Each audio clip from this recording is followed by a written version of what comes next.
राजनाथ सिंह की अहम बैठक। राजनाथ सिंह की मंत्रियों के साथ ये बैठक बेहद अहम है। जेपी नड्डा, धर्मेंद्र प्रधान बैठक में मौजूद। अश्विनी वैष्णव, शिवराज सिंह चौहान बैठक में मौजूद हैं। उपराष्ट्रपति चुनाव की रणनीति यहां पर बनाई जा रही है। कल ही एनडीए की तरफ से नाम का ऐलान कर दिया गया है। सीपी राधाकृष्णन के तौर पर उम्मीदवार सामने आ चुके हैं और सबसे बड़ी बात है कि एक तरीके से आप देखेंगे जिम्मेदारी क्योंकि राजनाथ सिंह को दी गई है। चुनाव प्रभारी के तौर पर देखें तो किरेन रिजिजू का नाम सामने आया है, लेकिन राजनाथ सिंह की अध्यक्षता में जो बैठक हो रही है वो अपने आप में बहुत इंपॉर्टेंट है क्योंकि अब स्ट्रैटेजी के लिहाज से अब देखना बहुत दिलचस्प होगा कि आगे क्या कदम उठाया जाता है। क्योंकि एक तो फैक्टर ये सामने आ रहा है कि कोशिश ये होगी कि कैसे जो तमाम दल हैं उनकी भी सहमति बन जाए सीपी राधाकृष्णन के नाम से और चुनाव की नौबत ना आए। विपक्ष की तरफ से भी इसको मना लिया जाए, ये कोशिश है।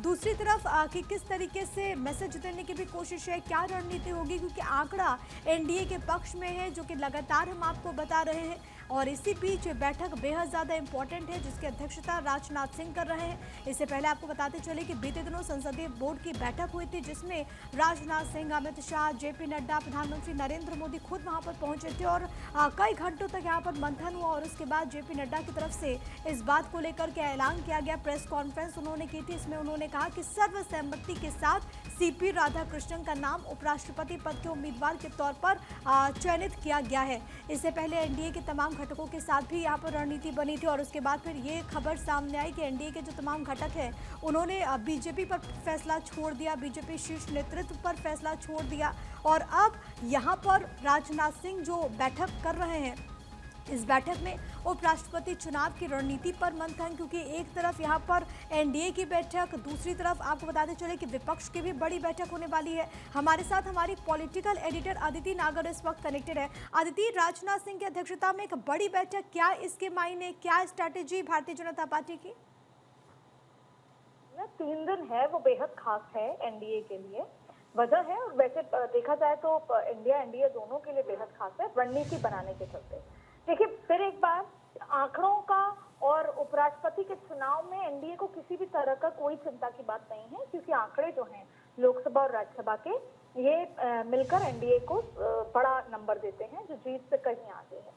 लेकिन रणनीति ये है कि जाहिर तौर पे विपक्ष भी अपनी रणनीति बना रहा है। कुछ देर बाद लगभग 10:15 साढ़े 10 बजे इंडिया गठबंधन के फ्लोर लीडर्स की भी बैठक शुरू होने वाली थी, कुछ ही देर में शुरू हो जाएगी। तो एक तरफ इंडिया गठबंधन के लीडर्स की बैठक, दूसरी तरफ राजनाथ सिंह जिनके ऊपर जिम्मेदारी है इस चुनाव को पूरे बेहतर तरीके से कंडक्ट कराने की।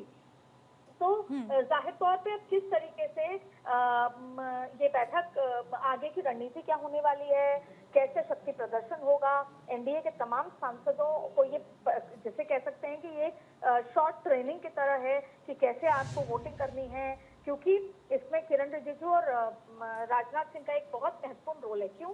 राजनाथ सिंह सीपी राधाकृष्णन के चुनाव की देखरेख करेंगे और किरेन रिजिजू इलेक्शन एजेंट होंगे। तो देखरेख की ये बैठक चल रही है, तो पूरी तैयारी यहाँ पर चल रही है किस तरीके से सभी सांसदों के लिए व्हिप जारी होगा। सभी सांसदों को एक रात पहले, क्योंकि वैसे तो संसद चल ही रही है 21 तारीख तक, लेकिन 21 तारीख को जब नॉमिनेशन फाइल करेंगे और आगे जब 7, 8, 9 को पूरे चुनाव की प्रक्रिया होगी तो उसकी तैयारी की जा रही है। दूसरी बड़ी बात है कि 74% वोट परसेंटेज को क्रॉस करने की भी तैयारी है, उसको लेकर भी अलग अलग नेता अपनी अपनी रणनीति लगा रहे हैं। दूसरी बात है कि आज कोशिश की जाएगी कि विपक्ष से बातचीत हो, विपक्ष से समर्थन की उम्मीद की जाए और उस सहमति के साथ निर्विरोध, क्योंकि अभी तक केवल 3 बार ही देश में 16 बार उपराष्ट्रपति के निर्विरोध चुनाव हुआ है।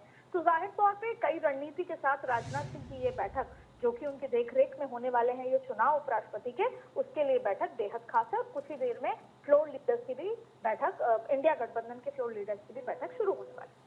सबसे बड़ी बात है अदिति, जिस बात का जिक्र हम लगातार कर रहे हैं, आपने भी कहा कि अगर नंबर्स के लिहाज से बात करें तो संख्या बल यकीनन एनडीए के पास है, लेकिन विपक्ष में कई ऐसे दल हैं जिनकी भूमिका बड़ी अहम हो जाएगी कि उनका रुख क्या होता है, खासतौर पर डीएमके सरीखे पार्टी। जाहिर तौर पे अब साउथ की कई पार्टीज का रुख बहुत अहम हो जाता है। दूसरी बड़ी बात है कि साउथ के सभी पार्टियों के लीडर्स का रुख अहम बहुत हो जाता है। और तीसरी बड़ी बात है कि कुछ ऐसे नेता हैं, कुछ ऐसे लीडर्स हैं, सांसद हैं जो ना इंडिया गठबंधन के साथ हैं और जो ना एनडीए के साथ हैं, उनका रुख बहुत खास हो जाता है। फिर एक बार ये भी बात याद रखनी जरूरी है कि जब ओम बिरला का दूसरी बार जब लोकसभा स्पीकर बनने का जब पूरा प्रोसेस चल रहा था, तो उस समय ये माना जाता है कि एनडीए ने ममता बनर्जी से संपर्क किया था कि इंडिया गठबंधन किसी भी प्रत्याशी को ना उतारे और ओम बिरला को निर्विरोध चुनाव जिताया जाए। और हनुमान बेनीवाल जो कि अकेले सांसद हैं आरएलडी के, उनको भी संपर्क किया गया था। और जब ये इंडिया गठबंधन की फ्लोर बैठक हुई थी, तब ममता बनर्जी की पार्टी टीएमसी और आरएलडी दोनों ने ये कहा था कि हमें ओम बिरला को समर्थन देना चाहिए, हमें कोई प्रत्याशी नहीं उतारना चाहिए।